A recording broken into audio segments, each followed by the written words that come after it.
सभी को राधे राधे, हरे कृष्णा। कैसे हैं आप लोग? आशा करती हूँ आप लोग अच्छे होंगे, स्वस्थ होंगे। इसी के साथ आज मैं आपको सुनाऊंगी अगहन मास की कथा। अगहन को मार्गशीर्ष मास भी कहते हैं। तो आज हम सुनेंगे मार्गशीर्ष मास महात्म अध्याय 1। आज से मैं प्रतिदिन आपको मार्गशीर्ष मास की एक एक अध्याय सुनाया करूँगी। तो चलिए मन में श्री कृष्ण का ध्यान करते हुए सुनते हैं। एक समय नैमिषारण्य तीर्थ में सूत जी महाराज शौनक आदि ऋषियों से कहते हैं कि हे ऋषिगण, इस जगत में सब प्राणियों के आनंददाता, भक्ति और मुक्ति को देने वाले देवकी के पुत्र भगवान माधव श्री कृष्ण चंद्र को मैं नमस्कार करता हूँ। जिस प्रकार कार्तिक का महीना भगवान श्री नारायण को प्रिय है, उसी प्रकार मार्गशीर्ष का महीना भगवान श्री कृष्ण को प्यारा है। इसमें श्वेत द्वीप में सुख से आसीन देवताओं के देवता लक्ष्मी के पति अपने पिता श्री विष्णु भगवान को नमस्कार करके श्री ब्रह्मा जी ने पूछा कि हे भगवान, हे जगत को धारण करने वाले, हे पवित्र कथाओं को कहने वाले, हे देवेश, हे सर्वज्ञ, सबके पालनहार, कृपया करके मेरे एक प्रश्न का उत्तर दीजिए। आपने पहले कहा कि मैं मासों में मार्गशीर्ष मास हूँ, सो मैं उस मार्गशीर्ष मास का ठीक ठीक महत्तम जानना चाहता हूँ। हे रमापति, उसका महत्तम बताइए कि उसका क्या महत्व है, क्या दान करना चाहिए, उसमें स्नान आदि करने की क्या विधि है, तथा मार्गशीर्ष मास की क्या क्या हमें करना चाहिए। कृपया करके हे कृपा निधान हमें बताइए, क्या भोजन करना चाहिए, भोजन में क्या क्या करना चाहिए, क्या हमें बोलना चाहिए, तथा जो पूजा ध्यान मंत्र आदि कर्म किए जाते हैं उन सबको कृपया करके मुझसे कहिए। श्री विष्णु भगवान ब्रह्मा जी से कहने लगे कि हे ब्रह्मा, समस्त लोक के उपकारकर्ता आपने बहुत सुंदर प्रश्न किया है, जिसके करने से शुभ यज्ञ आदि समस्त कार्य सिद्ध हो जाते हैं।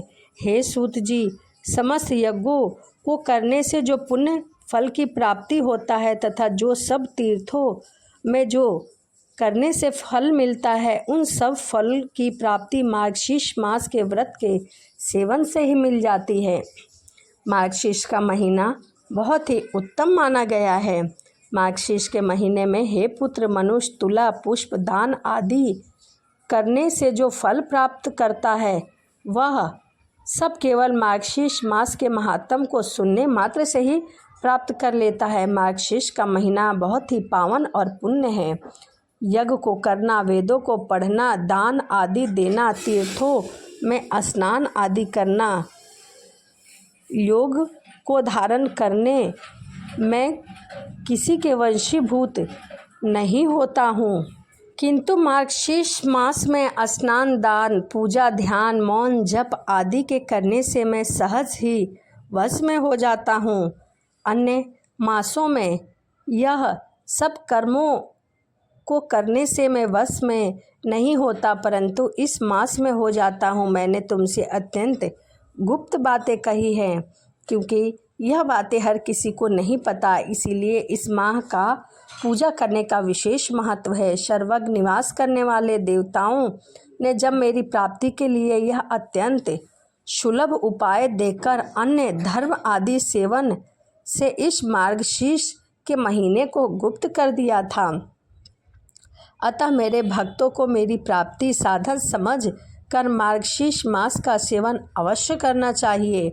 जो मनुष्य इस भारतवर्ष में मार्गशीर्ष माह में व्रत आदि का सेवन नहीं करते, वह पाप रूप हैं, क्योंकि वे कली काल के अत्यंत मोहित हो रहे हैं। इसीलिए मार्गशीर्ष का महीना अति उत्तम माना गया है। वत्स, 8 मासों में स्नान, दान, व्रत, पूजा आदि से जो फल मनुष्य को प्राप्त होता है, उतना ही फल मकर के सूर्य होने पर माघ मास में प्राप्त होता है।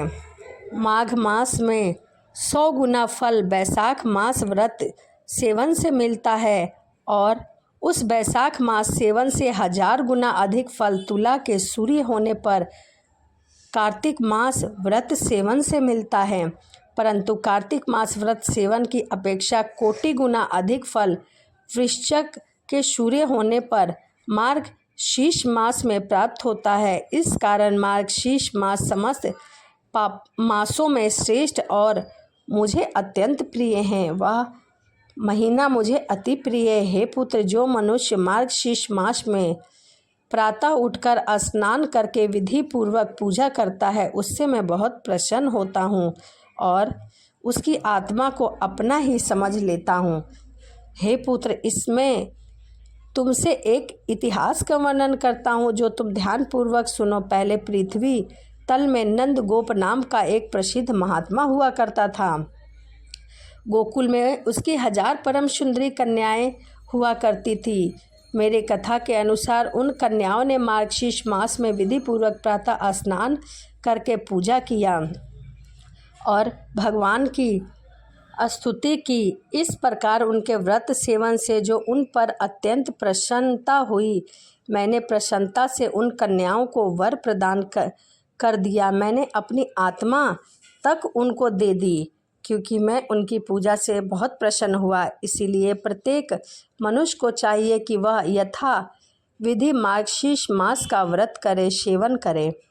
तो यह मार्गशीर्ष मास की कथा अध्याय 1 था। इति श्री स्कंद पुराण मार्गशीर्ष मासे महात्म प्रथम अध्याय संपूर्ण। तो यहीं मार्गशीर्ष की कथा प्रथम अध्याय समाप्त होता है। इसी के साथ वीडियो को यहीं समाप्त करते हैं और मिलते हैं अगली वीडियो में। सभी को राधे राधे, हरे कृष्णा।